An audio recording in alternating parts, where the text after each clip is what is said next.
we were sitting there, and we both got our guns in our laps and just kind of looking around. And I think I was looking behind me to see if anything was coming in, and all of a sudden I hear, psst, psst, and I look at Sam, and he's not moving, but he's giving me the the old arrow. yeah, kind of like what you do when a deer sneaks up on you. I'm like, so I look over, and there is a massive hog 20 yards away just staring at us. He's just staring at us. Yep. Oh, you got her, dude. She's down. Let's go. Dude, I just shot a deer of a lifetime. Freaking smoked him. One with nature, and if you're a believer, one with God. Definitely gets your heart pumping. Boy, you are in trouble. Fall Obsession Podcast. All right, everybody, welcome back to another Fall Obsession Podcast episode. Our Fall Obsession Podcast is driven by Ridge Rock Hunt Company, and I will give them a shout out at the end in our sponsor segment. I'm Sam with Fall Obsession. I'm your podcast host, and I am super excited to be in person with our guest for this week. If you guys have listened to the podcast, you know it's my favorite way to record, and spending a few days down here in Texas with our Midwestern Regional Staff Coordinator, Todd Sellon. Welcome back to the podcast, Todd. And Sam, I'm so excited to be here with you. You know, I'm super grateful to have this opportunity to come down and visit you, and I'm glad this whole process worked out. And you know, just for the viewers and people listening, Sam and I have communicated several times, many times over the last few years, you know, via text, email, you know, Zoom meetings, that sort of thing. But this is the actual first time we got to meet in person. Yeah. And I can verify for everybody, he's just as pretty in person as he is on your screen. So there is no digital editing here. So Well, that's the first time I've been called pretty. he's blushing through those handlebars now. Yeah, there you go. But yeah, it's, you know, we've talked about so many times in the past couple days that you've been down here, and we'll get into all that and, you know, what we've been up to down here today on this episode. But I looked it up because we were talking before the podcast, you know, how long you've been a part of the Fall Obsession team and everything like that, and we couldn't remember if it was 17 or 18. Looking up here on your profile, it's 2018 was the year that you joined, and then we got Heather to come on board a couple years ago as well, you know, with you at the same time, your wife. And the funny thing is, she was actually part of the process before she actually became an official member, because she's an English teacher. Yeah. And so when I would write articles and submit content that way, Heather, you need to edit this. Can you do some proofreading for me, and so on and so forth. So she's informally been a part of the process since I began, really. So yeah. That's awesome. Mm-hmm. Well, we had Heather on the podcast for episode 112 to kind of talk about you know, kind of her journey as a hunter, and then, you know, that into being a wife, a mom, a teacher, a coach, all that stuff at the same time, and how she juggles all that. It's a really good podcast, and, you know, for our listeners or viewers, go back and listen to 112 if you haven't done that. And for me to listen to it, you know, I sat here and listened to with you yesterday, just to hear her, how confident she is now. Man, it made me so proud. And you know, she's always been very supportive for me and what I wanted to accomplish as an outdoorsman. And to hear that she's gaining that confidence now is just amazing. I'm just so proud of her, and you know, it made me feel good inside. Yeah, absolutely. It should for you for sure. Yeah. So getting into like what you're doing here, man, because we're down here at my place down here in Texas, recording podcasts in person, which is freaking awesome. But you're from Michigan. Yep. You're the Midwest staff coordinator. So and you have been on the podcast before, but virtually. For episode 97 and 98 with that whole Midwestern crew that you have out there after y'all's Missouri snow goose hunt, which again, another couple of great episodes our listeners should go back and listen to. That whole Midwestern crew is one of my favorites to hang out with and listen to, because you know, just a good group of people for sure. A good group of outdoorsmen and women. But you're down here in person now. Down here in person. How did all this happen? How did we get here? The funny thing is, you know, Sam contacted me. I think you sent me a text and said, "Hey, I want to get Heather and yourself on a podcast independently, so separately." And I said, okay, yeah, no problem at all. And I'm a teacher as well, so I've been off of school since beginning of June, and we go back about a month from now. So really, my work in the summer involves doing chores, keeping the farm running, and then just having fun when I can. And when you mentioned something about the podcast, the first thing in my mind was, Sam has mentioned in the past that his favorite podcasts are those that he does live. And I thought, geez, I have time right now. Why not fly down and do a live podcast with him? And so here we are. We worked it out, and I was able to fly down, and yeah, here we are. Yeah, it worked out. Todd, you sent me a text, and hey. Well, first off, there was confusion when we recorded Heather's because I was knocking out several consecutive in that day. We do that with our schedules because we all, like yourself, we all work other full-time jobs outside of Fall Obsession. So it's not uncommon for me to sit down one day and record 2 or 3 episodes and have a few weeks publications, stacked up and everything like that. And long story short, I had 3 lined up that day, and I thought you and I were doing the one right after Heather's, but you were at the fair. Yep, yeah. So Heather did her podcast. I helped her get set up. I go, oh, okay, Heather, I'm taking the kids. We're going back to the fair. It was fair week at home. So, and our girls had horses at the fair. And so I grabbed the girls. We went to the fair, and we were sitting around the camp, and Sam texted me, okay, I'm done with Heather now. I'll get you on here in about 5 minutes. I thought, oh boy, I'm sitting in the middle of a fair, at the campground. How am I going to do this? So in my mind, I was playing out, I got friends that live close. Maybe I can jump on their Wi-Fi at their house and we can do the podcast. But that's when I ended up calling Sam and said, actually, Sam, I'm at the fair right now. What if, and I think that's when I broke it to you, what if I just come down there and do it live? Yeah. Yeah. And so we worked out a few days. I took a shift off work, and then, you're coming down here. So it's like, well, if you're coming down here for a few days, we might as well go try to hunt some hogs. Yeah, that was awesome. So, and that's kind of what we're going to get into today is talking about your first Texas hog hunting experience down here with us on the Texas dirt property that our returning viewers and listeners are no doubt familiar with. But I mean, that's what happened. You flew in. Yeah. You flew in. What was it? Day before yesterday, Monday. Monday, yeah, flew Monday. And Monday morning. Yeah. Well, afternoon here. Got here around midday Monday, and we gradually made our way out there to the lease for an evening hunt, and we're planning to hunt an evening and stay the night, and then hunt morning, which was yesterday morning, and then come back. Yep. And it was hot. I warned you about the heat, but it certainly was not like Michigan in terms of the heat. It's a great weight loss program. Anybody, if you're looking for a weight loss program, I recommend Texas Heat. It's a perfect weight loss program. As I sit here right now and look out the windows, I think I've dropped 5 pounds already, even though we're in the AC. But you look outside, and it's hot. Oh yeah. So, but we got out there a balmy 112 degrees when we got out there, but. From your perspective, tell us a little bit about getting out there and driving out, actually getting onto the Texas dirt property, and kind of your initial thoughts and impressions as we made our way into an evening hunt out there. And first of all, my goal for coming down is just to do the live podcast. I had no expectation whatsoever to go on a hog hunt. So when you offered the hog hunt, I'm like, oh, heck yeah, that's something that I've always wanted to do. I've always wanted to hunt, feral hogs out in the wild. In Michigan, you don't. You get a better chance of seeing Bigfoot than you do feral hog. We just don't have them in Michigan. So I've hunted hogs in the past, but I've hunted them on game ranches. So it's a little different experience. I have hunted hogs in the wild. I went on a hog hunt in Alabama one time. It was just a one-day hunt, and I never saw a hog. So I thought this would be a great opportunity for me to get to be able to see a hog in its environment in the wild, and who knows what happens from there.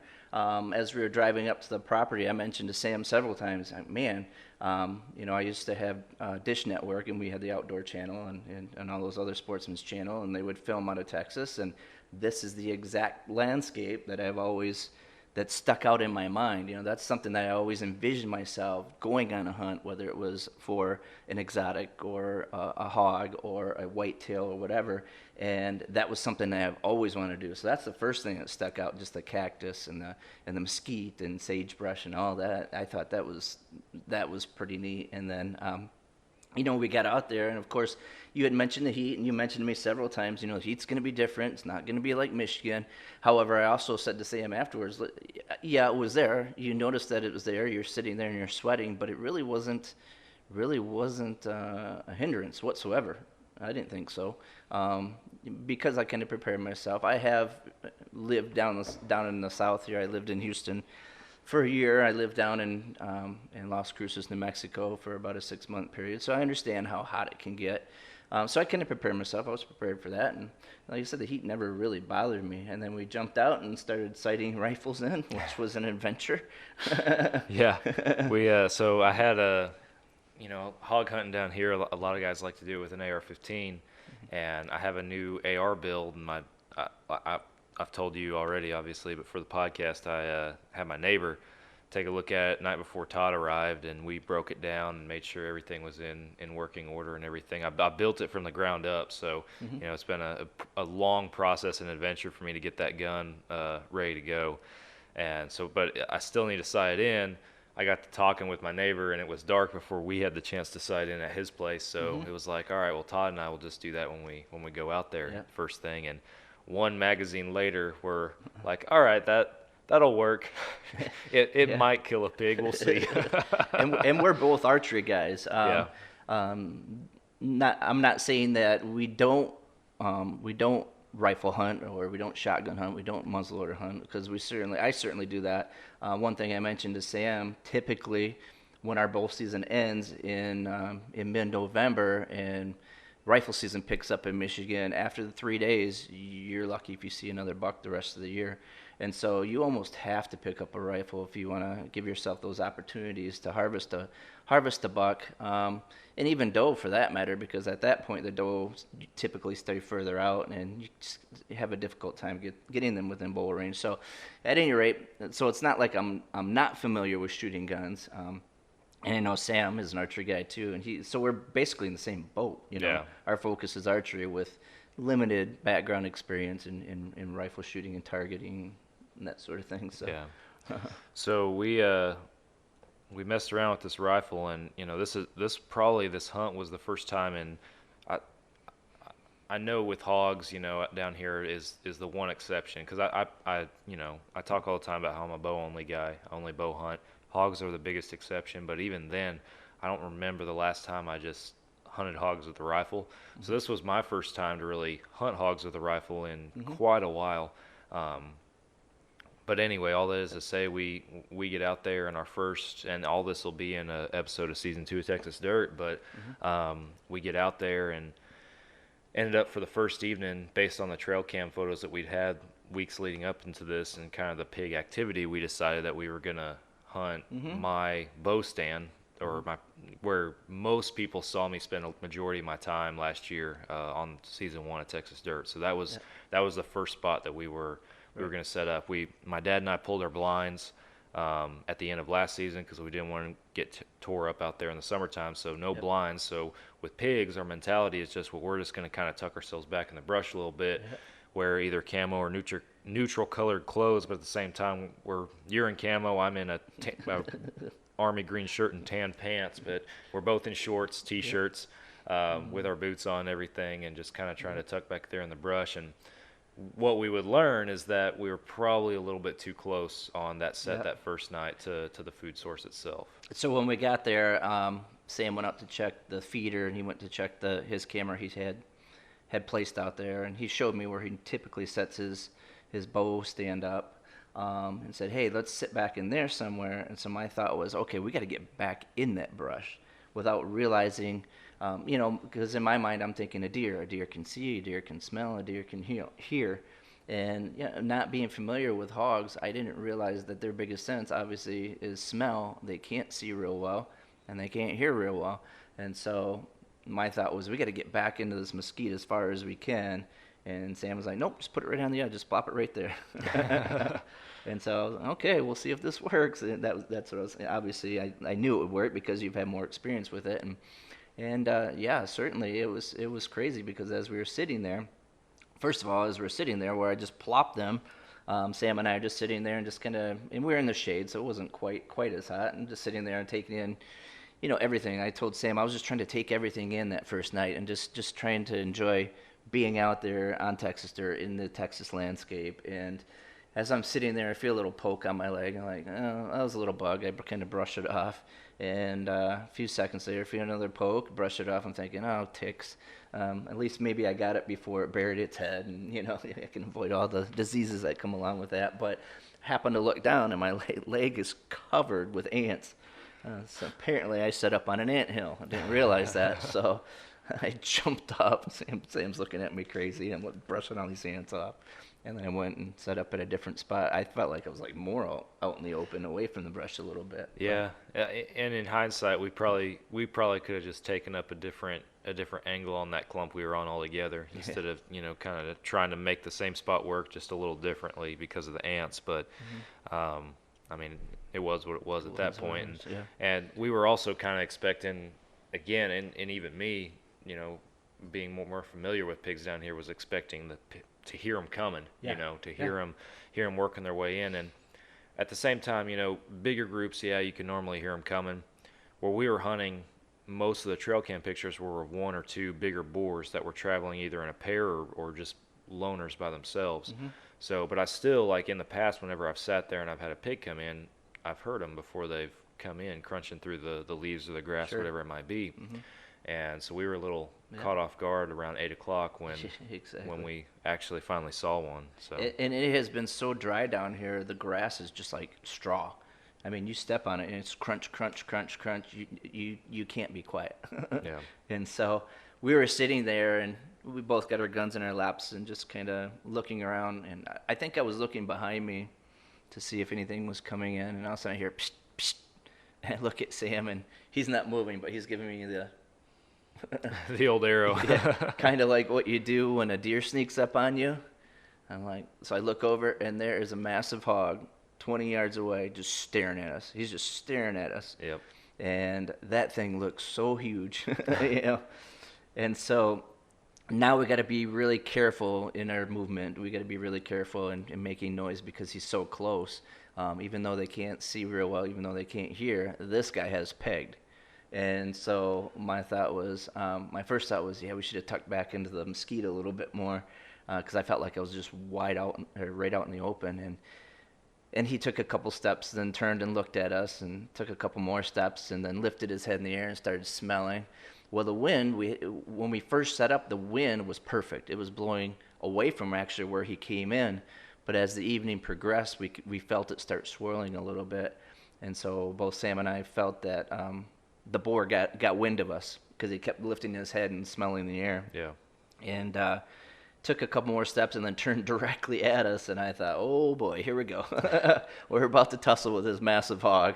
And then he actually took a couple steps, I think, towards us. And then he came in really nervous, and then ended up turning and going back towards the feeder.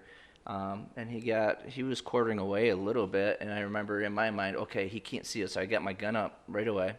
And Sam was trying to film it, but because of the way he snuck in on us, everything happened so quickly. And because he was so nervous, I felt like he's about ready to run off. Here's an opportunity. So, I put it behind the shoulder and shot, and he spun, and then took off running. And then Sam asked, how did you react? I said, he just spun and took off running. I didn't know how pigs react when you hit them. I was kind of expecting to hear a squeal and then maybe a kick, like deer. When you shoot deer, a lot of times they kick or they react to it somehow. And I didn't really notice any reaction, or I didn't hear a squeal or anything. He just turned and ran off. So then after a while, Sam and I went down there and we looked, and we couldn't find a single speck of blood. Yeah. Well, and we were trying to, figure out and analyze it and see what went wrong, what happened there, and we'll talk more about it later after we mention the morning hunt. But the skin on these things is so thick. Mm-hmm. So at times it can, if your shot isn't right through the pump house, it can have an effect on your blood trail a little bit. If you're shooting around, you're shooting a 243 hunting rifle Yep. is what you were shooting. Yep. And not only that, but then he was so close to us when he came out, and when he took the shot, like I was telling you yesterday evening on our couch talk, it was that rifle is zeroed to 80 to 100 is when is where we sight in at, and now we're shooting something that's 25 yards away. Yeah. And again, not gun guys here No, at all. not at So all. if a gun guy wants to comment below and give us more feedback or send something in on the podcast, we're more than receptive to that. Absolutely. But my thought is the trajectory of that bullet. My understanding is it kind of angles up and then starts flattening as it reaches out farther. Yep. So you're looking at that pig through a scope, and he's filling up that entire scope. Yep. Yep. You put it right behind his shoulder. My thought, because we didn't see dirt kick up anywhere around him, indicating that it was over or under. Right. So my thought is that it was above vitals, kind of in the no man's land. He was quartering away when you shot. Bullet probably lodged in behind that back shoulder Back blade. shoulder, yeah. So that's my initial thought. Right. And again, no blood. It sucks to talk about that for everybody, but it's the reality of hunting. Is what it comes down to. Stuff like that happens. But And as he spun and took off running, there you could visibly see that there was no exit wound. So going back to when we were target practicing, Sam had mentioned dirt kicking up. You could obviously tell that when we missed the target because dirt would kick up behind. And in fact, that's how we were trying to sight the gun in. Well, how far was the dirt kick up? Well, it was beyond the tree. Well, it was in front of that tree. Well, Yeah. it's so that was a pretty big indicator for us. And like Sam said, I didn't see any dirt like that. He didn't see any dirt like that. The next morning, however, was a different story, and it's a different story altogether. But going back, finishing this one up, we went out and looked for blood for a while, and it makes sense to me the way Sam described it, because I've had that with deer before too. You put a good hit on. However, if you have a lot of fat in it, it can close that wound up fairly quickly, and you either have a sparse blood trail or no blood trail at all. And it's just a matter of just doing circles until you find some kind of sign. And we sat for a little bit longer, maybe 10 minutes before sunset, and we just decided, let's just get up and look. And geez, we looked for a good, another half hour, 45 minutes or so, and didn't find a single thing. So I feel like I hit it. Like I said, I'm more of an archery guy than I am a marksman, but I'm pretty confident usually at about 20 to 50 yards, and so I felt like I hit it, but you never know. You can't tell now. So time and trail cam pictures will tell a better story on that guy. yeah, exactly. Yeah. So I did go to Sam. I go, hey, did you get that in footage? Let's rewind it and see. And he's like, no, it happened so quick I wasn't able to push record. So unfortunately didn't get it on film. So yeah, it's one of those deals like we were expecting to have time, have a group come in, be focused on the food and have time, and from the very get-go it started feeling more like a deer hunt with the way he was acting. So for sure, yeah, he reminded me of a whitetail. The only thing he didn't do was bob his head and stomp his feet. So yeah. So anyway, we finish up the evening there, and at that point it is, we go back to the hotel, we get a few hours of sleep, and then we're heading back out early for the morning hunt. And I was pretty excited about that morning because it was a new stand. It was one of the newer locations that my dad and I put out last month in June, and set up, and we've been seeing pictures of what we thought was a sow and a couple piglets coming in every single morning, anywhere from as early as 6:30, and I think the latest we saw them come in was around 8:30. So we're thinking, all right, at least a 2.5 hour window, we're probably going to hang out there and more than likely hopefully see them. So it was. And that was a really cool setup too. Like I felt like we were tucked a little bit farther back, and instead of being closer to the food source where we are back farther off of it at 50, 60 yards instead of more on top of it. So I think, and the wind too, not swirling just directly in our face. It was a much better setup for that morning. Yeah. And so when we got back to the hotel that night, Sam made a comment to me that if this were a whitetail, I wouldn't get a minute of sleep all night long. just because you try to analyze what you did wrong or what could I have done better or what could I change to make sure that the hit was good. And I said to Sam, well, he said because hogs are a nuisance animal, they're an invasive species, we just want to get rid of them. So even if you hit him and he did die and we couldn't find him, at least that's one more invasive species off the property. And I said to Sam, I'm not going to get a second of sleep tonight because I'm going to keep thinking about it. It's just the type of person I am, regardless if it's with a hog out in Texas or a whitetail in my backyard or a rabbit that I'm chasing all day. And, that's just what I do. And so one of the things that I thought of throughout the night was, when I shot at the hog, typically when I shoot, I have a shooting stick. And that's just kind of a comfort thing for me. I feel like I'm more stable, I'm a better shot with a shooting stick. This was just kind of, I just raised it, put it on him and shot. So one of the first things that I did when we got out the second morning was I looked for a stick that I could make a makeshift shooting stick out of, and sure enough, I was able to find one, and it certainly helped me put a better shot on the second day. Yeah. Yep. Absolutely. Mm-hmm. So we get in there for the second day, and 6:30 rolls by, 7:30 rolls by. We're not seeing anything, and so me as a hunt host, I'm thinking, golly, being my luck there, we're not gonna see anything. It's gonna be the one morning they don't come in at all. And then same deal as the day before. They pop in, never heard them coming, never heard them walking in there. It's just you turn your head and boom, right there they are. And that morning too, Texas heat wasn't as warm, so it was mid 80s maybe. Yeah, mid to high 80s probably at sunrise. Yeah. And in Michigan, mid to high 80s, that's hot. And so, but being down in the heat the day before, it actually felt really nice and really cool. And I don't think I sweat at all during the morning hunt. Our setup was perfect. Like Sam said, we were about 50 or 60 yards off the feeder. Wind was directly in our face. It did not swirl at all. So it was just a perfect setup. And then what was it, about 8 o'clock? Yeah, few minutes before 8 o'clock, we looked up and there they were. So. And again, really not paying attention. Well, we were looking around and just trying to get eyes on the hogs before they came in and listening, and didn't hear a thing. And so I remember I was posting some content to our page, and I just hit submit. And I hear Todd. And I look up at the feeder. I'm like, oh boy, here we go. Yeah, there they were. There they were. So same group. Well, we thought again, a sow, a couple piglets. Very relaxed. Very relaxed. No idea we were there, so we had time now. Get the camera rolling, and we can kind of game plan and try to figure out. Okay, we're both going to take shots here. How's this going to work? So we were able to put that together. So Sam explains this to me. Again, we weren't talking in a normal voice, but we were able to talk, unlike a whitetail. Even in a whisper, they'll react and respond to. But he was whispering to me and saying, "Hey, here's the plan. I got the camera rolling right now. Let's get our guns up. You take the sow. I'll try to get on one of the piglets. You fire first after you shoot. Then I'll get on one of the piglets and see what happens."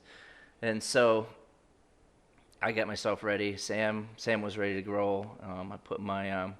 I put the gun right on its back shoulder and squeezed off around with my shooting stick. Squeezed off around. I felt good. A couple seconds later, I hear Sam shoot, and after he shoots, he goes, "Todd, how'd it react?"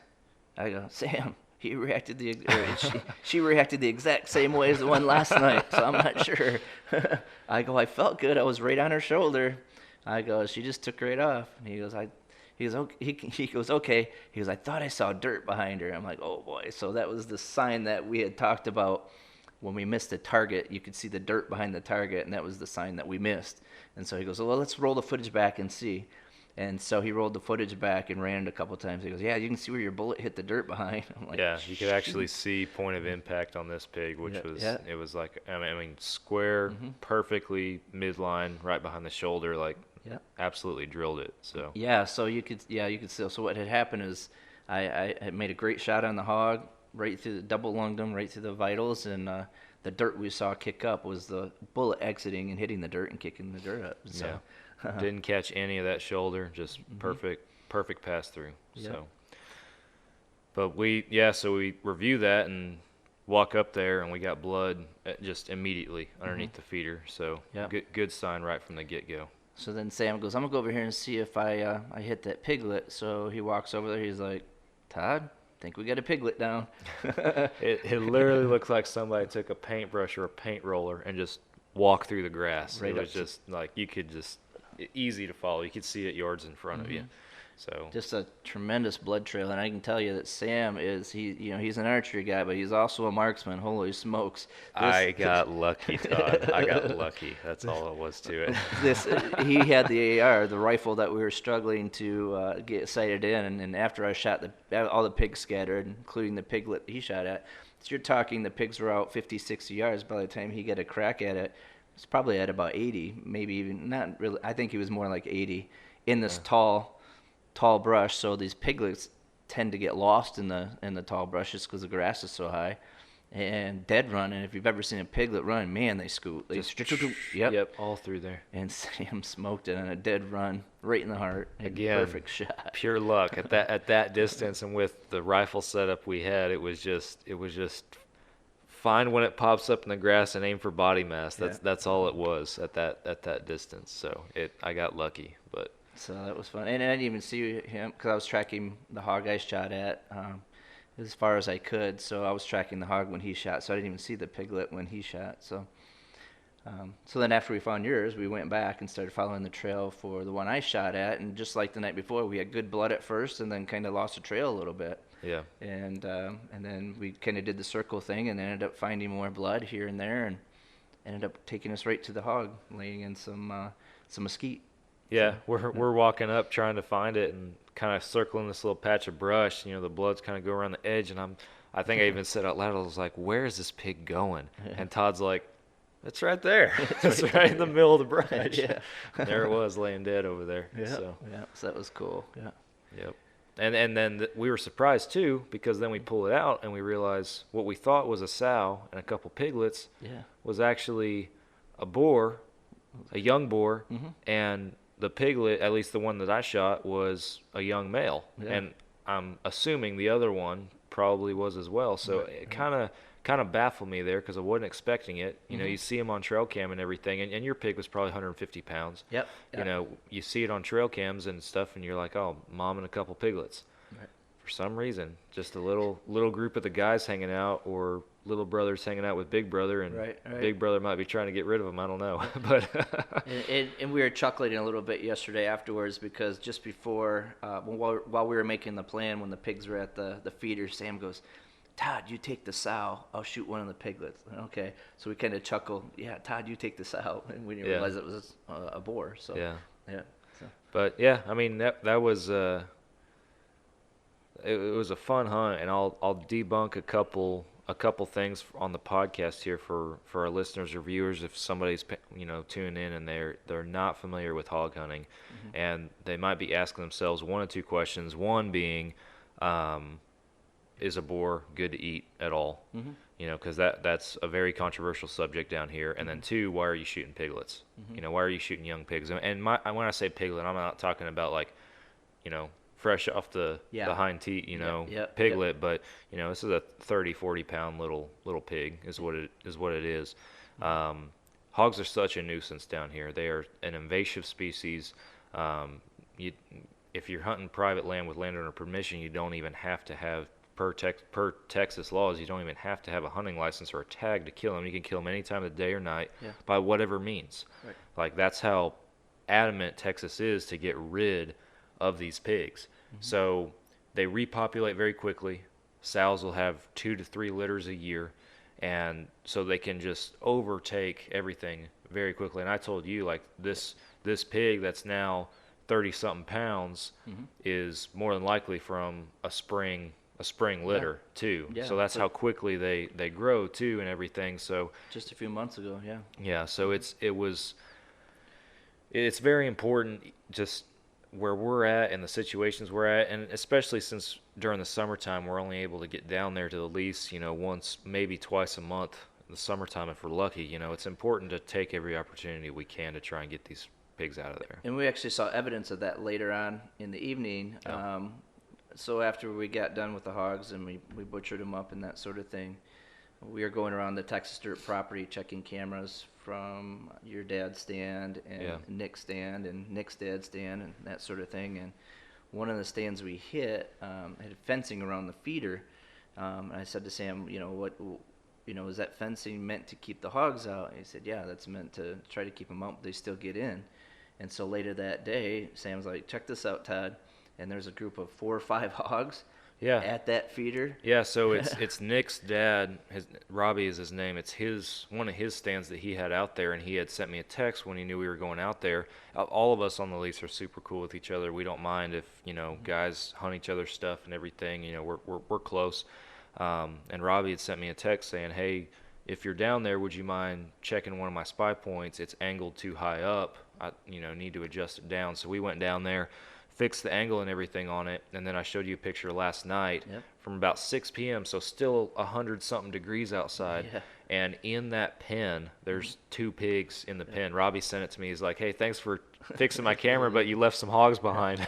And these hogs had to bust through the fencing just to get in that pen, so they did some damage, and that's kind of what we're talking about Yeah, here. The damage they do to the environment and costs money, people money. Exactly. So very, very important to get them out there. And if you have such a big hog population too, they will come in like you saw, like clockwork, every morning coming to that feeder.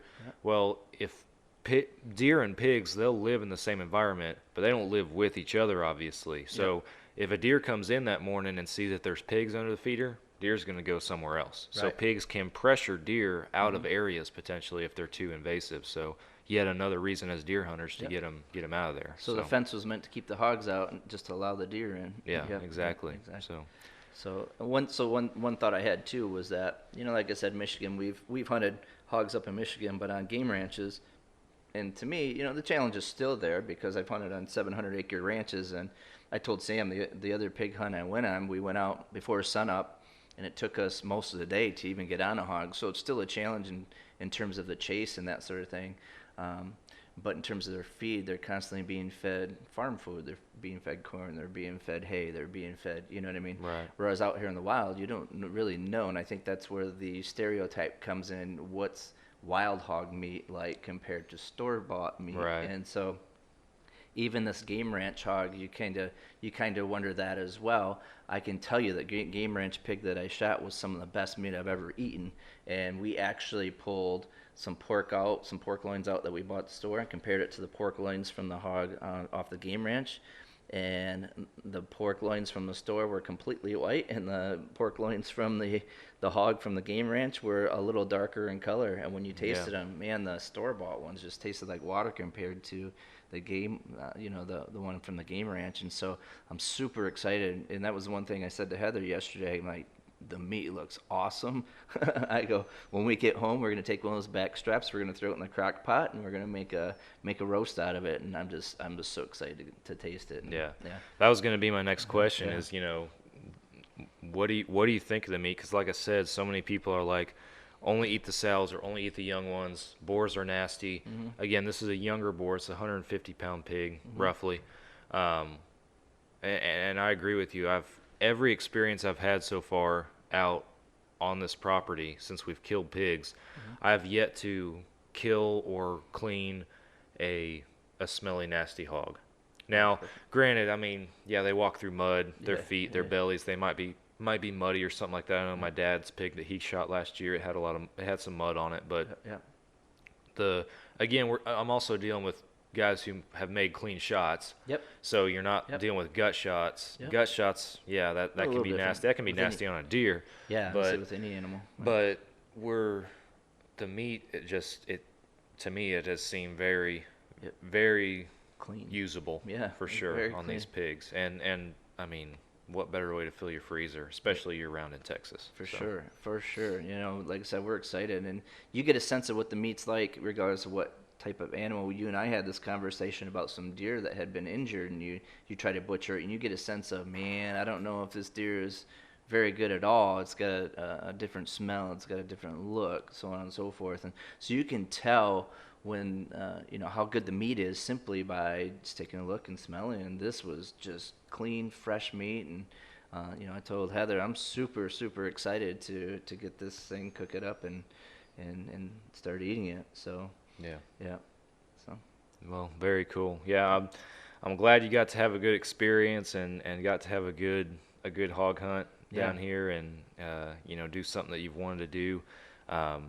Glad we made that opportunity come true, and thank you for helping me with thank you, with yeah. my cameras too after the fact, dragging you around the heat a little bit for there some you go. trail cam checks. It was all fun, and like I said, the hog hunt was not expected at all, but when you mentioned it, I was all on board. Yeah, let's do this. Let's get it done. So, Yeah.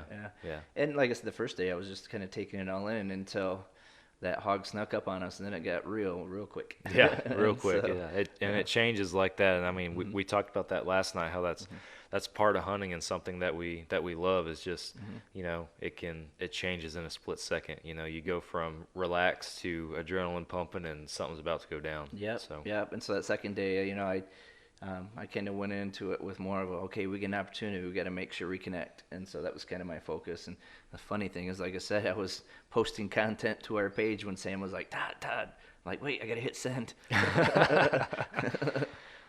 Yeah, that's good stuff. Well, speaking of content, one thing, and I know we're gonna stack up a couple podcast episodes here consecutive on our publication schedule with you, because we, like I mentioned at the beginning, we just did an episode with your wife, Heather, about kind of y'all's life and her specifically hunting up there in your neck of the woods. I want to talk to you about the same stuff, but we're going to do that in its own podcast by itself. So probably the next episode. But you're not just here for the hog hunt, like you mentioned. You came down to record in person, hang out, get to meet and socialize and kind of know each other a little bit. But last night, we kind of kicked off a new series. It may, at this point, it may or may not be on our channel yet. It will for sure be in our editing room at this point. Sure. But so coming soon at the least. But tell us a little bit about this new series that you and I filmed the first episode for. So it's called Couch Chats, and it really came from, like I said, the best ideas come from camp. Yes. When you get to meet people in person, meeting you in person, Fall Obsession as a whole, we're just one big family, and we mentioned it with the snow goose hunt. Sam and I, again, when we first met in person, again, we've known each other for years. It's like we've always hang out together, and so it's kind of cool. But Couch Chats really came from that snow goose camp, and every night when we would come in, we'd sit on the couch with different staffers. Myself, Andy, and I think Delaney were the first night, and second night was myself, Heather, Andy, and we tried to get Tyler. We wanted to feature his luscious mane there. So, yep. Which has been a topic of conversation for even people outside of Fall Obsession. When I did the radio show, they were commenting on Tyler's glorious mane right there. Don't ever shave it, dude. Yeah, no way. I tease him about how he has no hair on his head. It's just real, so I tease him all the time. All your hair used to be up here, and all you did was just whoop, go down. Right? So, but Tyler was more comfortable doing the directing and telling us how we need to sit and how we need to talk and that sort of thing. So, thinking about those times, I thought, man, what if we had a series where people just sat around and just talked about random things. There's a direction, but just to get to know people in person, and it's way more laid back. I know here on the podcast we have a little more structure, but Sam and I recorded the first episode last night, and it just flowed. We just talked about things, we talked about hunting, we talked about just random stuff, and as we were talking to each other, we developed more questions in our head and just kind of asked each other the questions. And my vision is hopefully we can incorporate some audience participation as well. And as we're recording these, maybe somebody from who was watching decide, they give us a question, and we each go around, just answer the question, and just go from there, and just talk about ourselves and who we are, so people get to understand where we're coming from, and the staffers that make up Fall Obsession, and our philosophies on life in general. Yeah. It's similar. It's a similar feel, a little bit more laid back, I feel like, than our podcasts. And like I told you last night, it's not. We're just going to take advantage of opportunities as they come. It's not going to be something where every single Monday or every single weekend, whatever it might be, we have to post another couch chat. Like we do a podcast every single Monday. That's our podcast schedule. We stay to that. More laid back than that. Right. But like you just mentioned, taking advantage of these opportunities that all these staffs are together, taking advantage of you and I just hanging out after dinner last night, Yep. talking and everything before we went to bed. Yep. So much good stuff can come from that. So they're gonna be videos. That it won't be published on podcast apps or anything. It's going to be on our YouTube channel. Again, Fall Obsession Couch Chats, I think, is kind of what we're going to call it. Yep. I imagine Todd will probably be in a lot of them, but it's not. There's no designated host, I guess. It's just going to be kind of whoever within our own staff and our own network has the opportunity to sit down and hang out and talk for a little while. So there'll be some probably a lot in the Midwest, where you're at, and then up north with Drew and Andy, down here in Texas with me and Nick. There's going to be plenty of opportunities to do stuff like that. Again, more laid back than the podcast, and then, like you mentioned, we want to incorporate listeners and viewers into it. Right. So I can see it going to like Facebook Live or something like that, to where we actually put out for our listeners, hey, we're going to be recording a couch chat live on this day at this time on Facebook Live. Video will be up on the YouTube after the fact, but chime in, give us some feedback, give us some topics, give us some questions live on Facebook, as we record. So. And my original vision was Wayne and Garth sitting in their basement just talking about random stuff. I'm like, we got to be a little more, cautious about what we talk about. A little more PG than that. Yeah, but. exactly. But we got to get you and your wife on too, Sam. I mean, at dinner last night, your wife was talking about how she loves to go out to Texas dirt and fish the ponds and that sort of thing. And I remember I made a comment saying, hey, this is a couch chat right now. Yeah, exactly. And man, that's so many times we've had opportunities like that where that has been my exact feeling. And one that comes to mind, and it's come up in our conversation since you've been here a few times, but when we did our giveaway hunt last year with Mark Zorich, veteran hunter, we brought him out here, and there were so many, like, we filmed a My Obsession episode and everything with him, but there were so many times that it was like, man, I need a camera rolling right now. Or me, him, and Waylon just sitting at camp, just kind of, having a beer and whatever, and just sitting there hanging out. And it's like, man, we need something rolling right now. Like, I wish we had this idea sooner, because that would have been an amazing couch chat with that guy, So I love it. I love the idea of taking opportunities like that and putting it out there for, some people, I get it. Some people might not have the patience or the time to sit there and watch, an hour-long video, guys hanging out, talking, hunting on the couch. But, I mean, the way I see it, it's going to be a video. Plug it in while you're doing something else, have it playing in the background, even like you do with these podcasts, listen to it when your earbuds while you're at work or whatever it might be, And it's real hunting, you know what I mean? Yeah, it's exactly. real. So I was telling a story last night about a deer I thought I put a really good shot on, and turned out it wasn't as good a shot as I thought, and I was describing it a little more in detail, just because that's what I try to do. I try to let people visualize exactly what was happening, and then Sam made the point that, hey, this is real. I mean, this is what we deal with, but this isn't us. And so this isn't us wholly, you know what I mean? There's more to hunting than just this part. Right, exactly. And so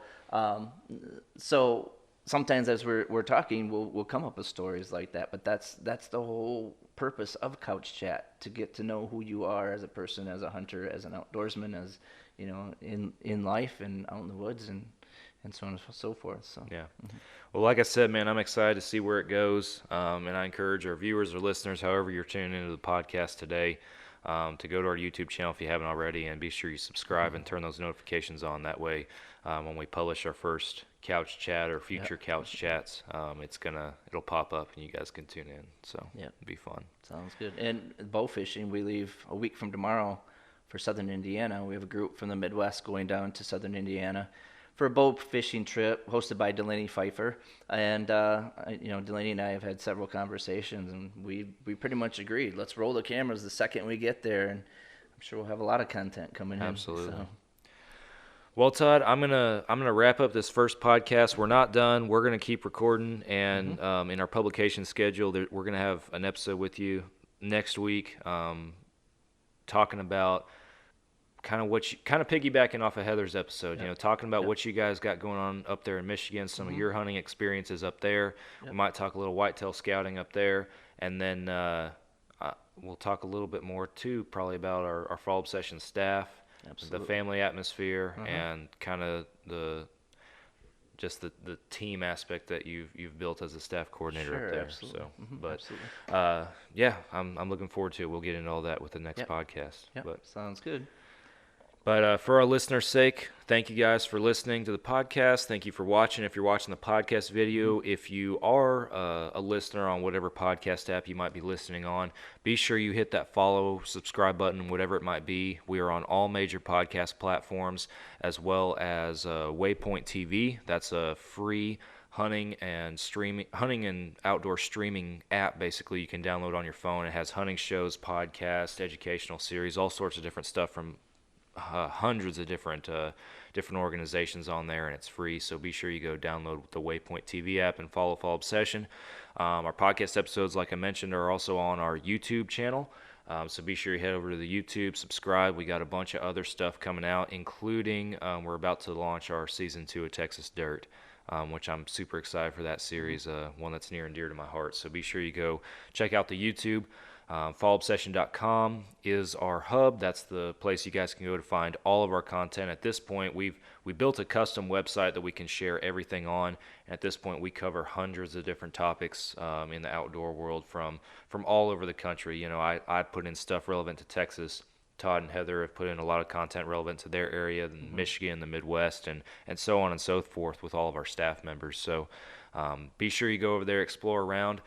Check out the apparel too. I don't know if you can see it in the podcast video with the laptop, but I'm rocking the Bear Country t-shirt, and then we got hats like what Todd's wearing and everything on our website as well. So we also do a deal of the week where we're trying to combat the rising prices in today's economy and everything, and basically pick a different apparel item every single week, mark it down to $10, and sell it at $10 just flat for the week. So if you guys want to check out the deal of the week, head on over to fallobsession.com or our social media pages, Facebook, Instagram, Twitter. I already said YouTube, all that stuff. We're also on Go Wild app, which is a free social media app for hunters and outdoorsmen, censorship free as well. So you can post whatever you want on there, and they're not going to get you in trouble for it or anything.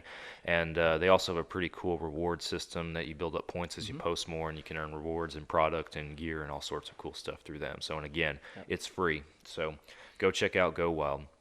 Last but not least, Ridge Rock Hunt Company. They're the podcast sponsor. We love Derek and Lacey over there in Mississippi. They are a third-party agency that books hunts for outfitters, and all the outfitters in Derek's network are vetted and trusted outfitters, so he guarantees a good experience. Give him a call no matter what you're looking to hunt in North America. He's got something in his network, and he can try to fix you up for something in your price range.